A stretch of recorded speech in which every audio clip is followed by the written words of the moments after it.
दोस्तों, आज की सच्ची घटना प्रयागराज महाकुंभ मेले की है, जहां पर जज साहब अपनी पत्नी के साथ महाकुंभ मेले में दर्शन के लिए आए थे। वहां पर 15 साल पहले खोया हुआ उनका बेटा साधु के भेष में नजर आया। उसके बाद जज साहब और उनकी पत्नी ने जो किया, उसे सुनकर आपकी आंखों से भी आंसू आ जाएंगे। दोस्तों, इस घटना को अंत तक जरूर देखें और वीडियो शुरू करने से पहले आपसे छोटा सा गुजारिश है कि इस वीडियो को लाइक ज़रूर करें। दोस्तों, इस घटना की शुरुआत होती है उत्तर प्रदेश के एक छोटे से शहर से, जहां राकेश नाम के एक जज सीतापुर की अदालत में जज के तौर पर तैनात थे। राकेश वर्मा बहुत ही कर्तव्यनिष्ठ, सेवाभावी और ईमानदार व्यक्ति थे। उन्होंने आज तक अपने जीवन में कभी कोई गलत काम नहीं किया था। उन्होंने ना तो कोई गलत फैसला सुनाया था और ना ही किसी के साथ कोई अन्याय किया था और ना ही किसी निर्दोष को सज़ा दी। जज साहब अपने जीवन में बहुत संघर्ष किया था। दोस्तों, जज साहब की शादी उत्तर प्रदेश के एक छोटे से गांव में रहने वाली एक मध्यम वर्गीय परिवार की सीधी साधी लड़की ललिता के साथ हुआ था। ललिता और जज साहब दोनों एक दूसरे से बहुत प्यार करते थे और उनकी शादीशुदा ज़िंदगी बहुत अच्छी से चल रही थी। जज साहब हमेशा यही सोचते थे कि मेरी वजह से मेरी पत्नी ललिता की ज़िंदगी में कोई परेशानी ना आए, और जज साहब ललिता की छोटी से छोटी बात का ख्याल भी रखते थे। दोस्तों, जैसे जैसे समय बीतता गया, शादी के करीब 1 साल बाद ललिता ने जज साहब को एक बहुत बड़ी खुशखबरी दी, और वह खुशखबरी यह थी कि जज साहब पिता बनने वाले थे और ललिता माँ यानी ललिता गर्भवती हो गई थी। दोस्तों, जब जज साहब ने यह खबर सुनी तो उनकी आंखों से आंसू रुकने का नाम ही नहीं ले रहे थे, क्योंकि माता पिता बनना किसी भी शादीशुदा जोड़े के लिए छोटी खुशखबरी नहीं होती है। जब जज साहब ने यह खबर सुनी तो उन्होंने ललिता को गले लगा लिया और जज साहब रोने लगे। तब ललिता ने जज साहब को चुप कराया और उन्हें पानी पिलाया और कहा, आप रो क्यों रहे हो? यह हमारे लिए बहुत खुशी की बात है और ऐसे मौके पर आप रो रहे हो। तब जज कहते हैं, मैं रो नहीं रहा हूँ, यह मेरी खुशी के आंसू हैं और मैं आपका आभारी हूँ, क्योंकि तुमने मेरे जीवन में एक नया रंग भर दिया है। यह सुनकर ललिता की आंखों में भी आंसू आ जाते हैं।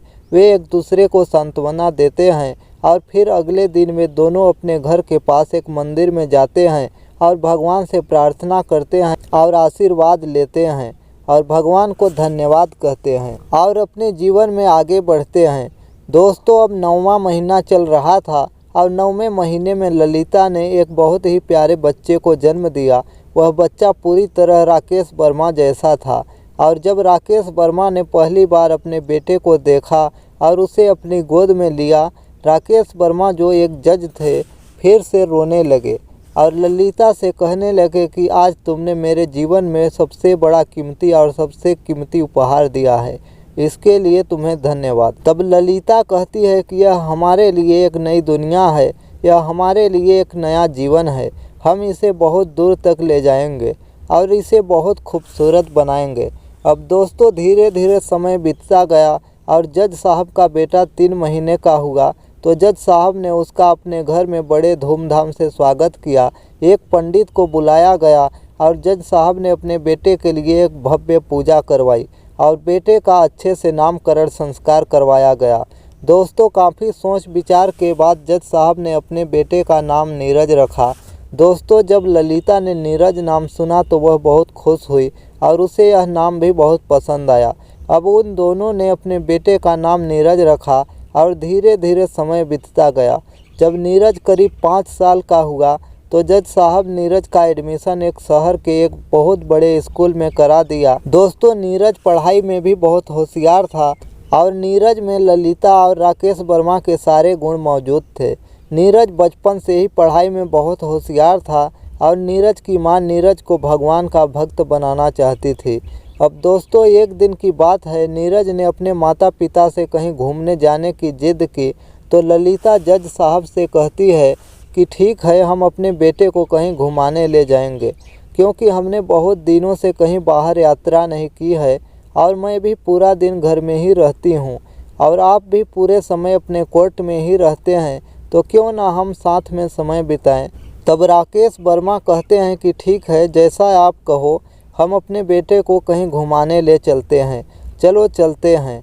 तब उस समय जज साहब अपने 5 साल के बेटे नीरज और अपनी पत्नी ललिता के साथ बनारस शहर में घूमने जाते हैं। वहाँ पर जज साहब के साथ जो घटना घटी, उस घटना के बारे में जज साहब ने आज तक नहीं सोचा था।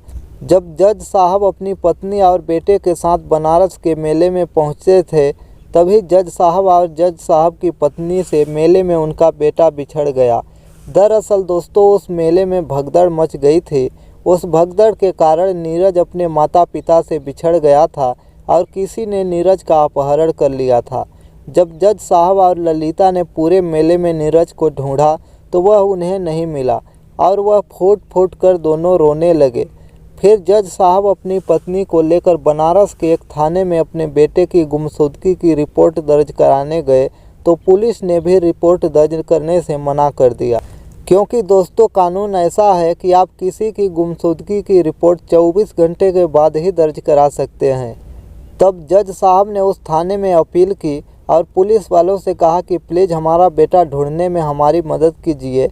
वह केवल 5 साल का है और उसके साथ कुछ भी हो सकता है और उसे कुछ समझ नहीं है। तब पुलिस वालों ने जज साहब की सलाह मानकर वे बनारस के उस मेले में नीरज को ढूंढते हैं, लेकिन नीरज कहीं नहीं मिलता। तब जज साहब और ललिता का रो रो कर बुरा हाल हो जाता है।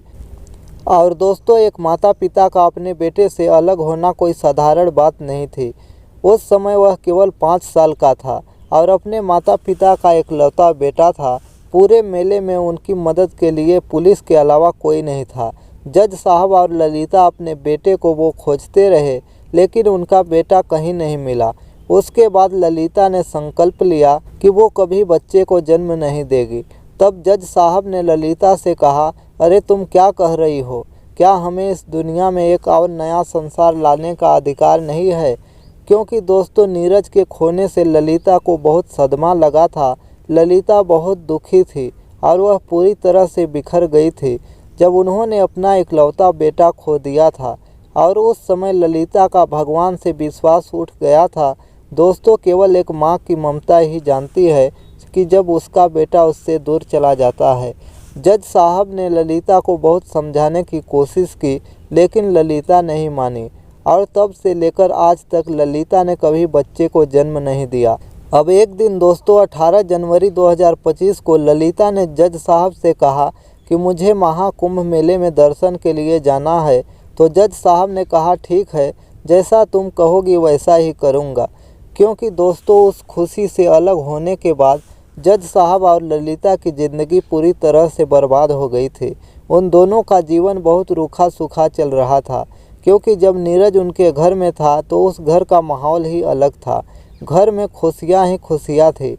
जज साहब जब भी ऑफिस से घर आते थे तो नीरज को जज साहब कुछ न कुछ ज़रूर लेकर आते थे और ललिता ने उनके बच्चे की खुशी में कोई कसर नहीं छोड़ी थी। पर अब भगवान के माया को कौन रोक सकता है? जो होना था वो हो चुका था। पर अब बैठकर रोने के अलावा जज साहब और ललिता के पास कोई दूसरा चारा नहीं था और ललिता भी नई जिंदगी की शुरुआत नहीं कर पा रही थी। दोस्तों, जब ललिता ने जज साहब से महाकुंभ मेले में दर्शन के लिए चलने के लिए कहा तो जज साहब ने ललिता और अपने लिए ट्रेन की टिकट बुक कराई और सीतापुर से प्रयागराज महाकुंभ मेले में दर्शन के लिए चले गए।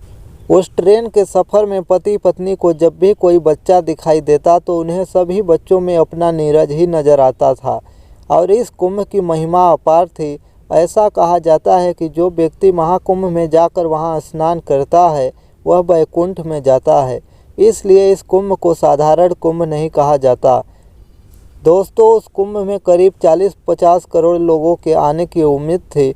तभी जज साहब भी अपनी पत्नी के साथ वहां आए और उन्होंने पूरा कुंभ मेला घूमा।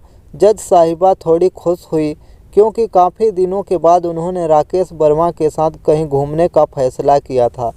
अब उस कुंभ मेले में बहुत से बड़े बड़े संत और ऋषि मुनि आए थे। जज साहब अपनी पत्नी के साथ उस कुंभ मेले में आए हुए हर संत का आशीर्वाद ले रहे थे।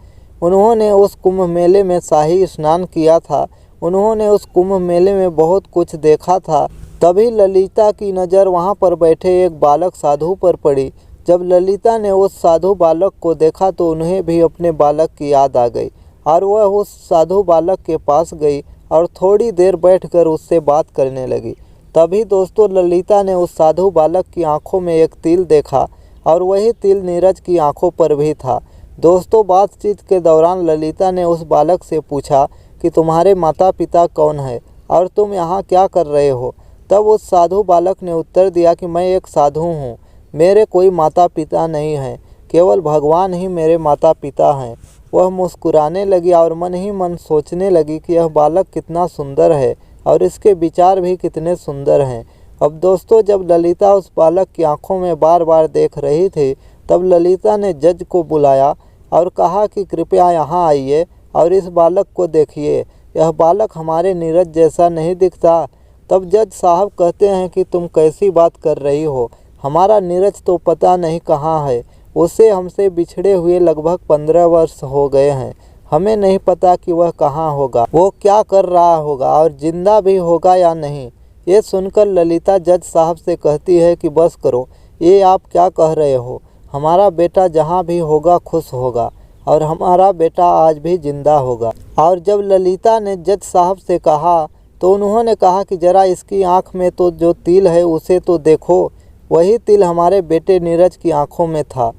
तो जज साहब कहते हैं चलो तुम यहाँ से उठो, तुम्हें उसके अंदर हमारा नीरज कहाँ से दिखाई दे रहा है, वो एक साधु बालक है, एक साधारण बालक है।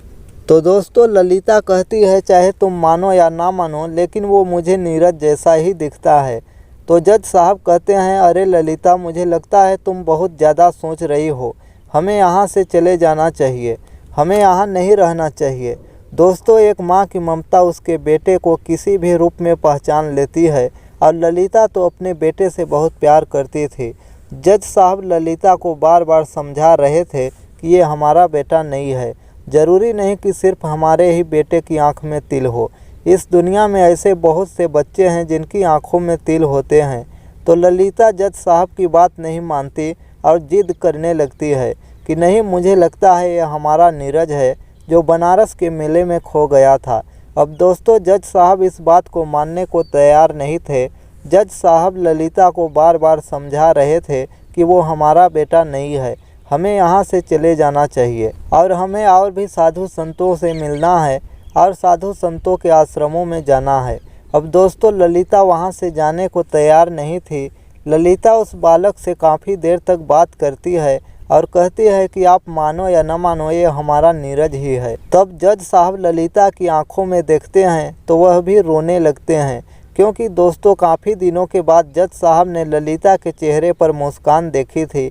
तब जज साहब कहते हैं कि ठीक है, मैं अपनी पत्नी की बात मान लेता हूँ। और जज साहब उस बच्चे के पास पहुँचे और जज साहब ने प्यार और करुणा से बच्चे की आंखों में देखा तो जज साहब को भी ऐसा लगा जैसे उनका 5 साल का बेटा नीरज उनके सामने बैठा हो। अब जज साहब ने बच्चे से पूछा कि बेटा तुम्हारे माता पिता कौन हैं और तुम कहाँ से आए हो और यहाँ क्या कर रहे हो। तब बच्चे ने बताया मुझे नहीं पता मुझे यहाँ कौन लेकर आया है और मैं यहाँ कैसे आया हूँ, मैं तो सिर्फ अपने गुरुजी के साथ आया हूँ, मेरे गुरुजी उस टेंट में बैठे हुए हैं। तब जज साहब उस बच्चे को उस टेंट में ले जाते हैं जहाँ पर उस बच्चे के गुरुजी बैठे थे। जब जज साहब ने उस गुरुजी से पूछा गुरुजी यह बच्चा किसका है और ये आपके पास कैसे आया, तो उन्होंने बताया इस बच्चे को बनारस के मेले में घाट के किनारे रोते हुए देखा था। जब मैंने इस बच्चे से उसके माता पिता का नाम पूछा तो बच्चे ने मुझे नहीं बताया। जब मैं इस बच्चे को लेकर बनारस के थाने में पहुंचा तो पुलिस ने मुझसे कहा कि इस बच्चे को नहीं रख सकते, इस बच्चे के माता पिता जब उसे ढूंढते हुए आएंगे तो आपको बुला लेंगे। अब दोस्तों उस समय जज साहब बनारस के जिस थाने में गए थे वो अलग थाना था और जिस थाने में साधु नीरज को लेकर के गया था वो अलग थाना था। इसी वजह से उन दोनों के बीच कोई संबंध नहीं हो पाया और वो गुरुजी कहते हैं कि तब से ये बच्चा मेरे पास है और मैंने ही इस बच्चे का पालन पोषण किया है।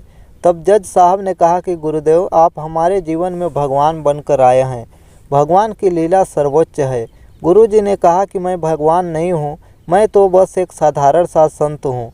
तब जज साहब कहते हैं कि नहीं, आप बनारस के मेले में जिस बच्चे को बचाया वो और कोई नहीं, मेरा ही बच्चा है, जो मुझसे 15 साल पहले बनारस के उस मेले में खो गया था। जब गुरुदेव ने ये सुना तो गुरुदेव भी हैरान हो गए, क्योंकि दोस्तों ऐसी घटना कोई साधारण घटना नहीं थी। जज साहब ने जब गुरुदेव को पूरी बात बताई तो रोते हुए पूरी सच्चाई बताई। तब गुरुदेव को वो सच्चाई ललिता और राकेश वर्मा की आंखों में दिखी, क्योंकि साधु कोई साधारण साधु नहीं होते, ईश्वर का एक अंश होते हैं, सब कुछ जानते हैं। किसी का भूत क्या हो सकता है और किसी का वर्तमान क्या हो सकता है और किसी का भविष्य क्या हो सकता है। जब संत ने ललिता और राकेश वर्मा की आंखों में देखा तो संत को समझ आ गया कि ये लोग सच बोल रहे हैं, क्योंकि ललिता की आंखें और जज साहब की आंखें इस बात की गवाही दे रही थी कि वो शिष्य उस साधु महाराज का जो था वो शिष्य नीरज था और वो जज साहब और ललिता का बेटा था। फिर गुरुदेव यानी साधु महाराज ने उस शिष्य को उसके माता पिता को लौटा दिया और जब जज साहब उस साधु बालक को लेकर अपने घर गए तो उसे थोड़ा थोड़ा याद आ रहा था, क्योंकि दोस्तों एक 5 साल का लड़का ज़रूर समझता है कि वो किस घर में रहा है और कैसे रहा है, क्योंकि हमारा बीता हुआ कल हमें कुछ न कुछ याद जरूर दिलाता है। लेकिन उस बच्चे के मन में उस वक्त यह सवाल था कि मैं यहाँ क्यों आया हूँ, मैं कौन हूँ। और वो बच्चा जज साहब और ललिता से पूछता है कि आप लोग कौन हैं, तो वो दोनों बताते हैं कि बेटा हम ही तुम्हारे असली माता पिता हैं। दरअसल आज से 15 साल पहले बनारस के मेले में हमने तुम्हें खो दिया था, तुम हमारे ही बच्चे हो, हमने ही तुम्हें जन्म दिया है। जैसे ही नीरज ने ये सब सुना तो वो ज़ोर ज़ोर से रोने लगा। ललिता ने नीरज को सांत्वना दी और उसे गले लगाया और शांत किया। उसके बाद उस घर की रौनक वापस आ गई। दोस्तों वह बेरंग घर एक बार फिर रंगों से भर गया था। घर खुशियों से जगमगा उठा और उस घर में चारों तरफ खुशियां ही खुशियां थी। दोस्तों उसके बाद नीरज के माता पिता ने उसे हमेशा अपने दिल के करीब रखा और नीरज को भी एक नया जीवन मिला और नीरज भी बहुत खुश था।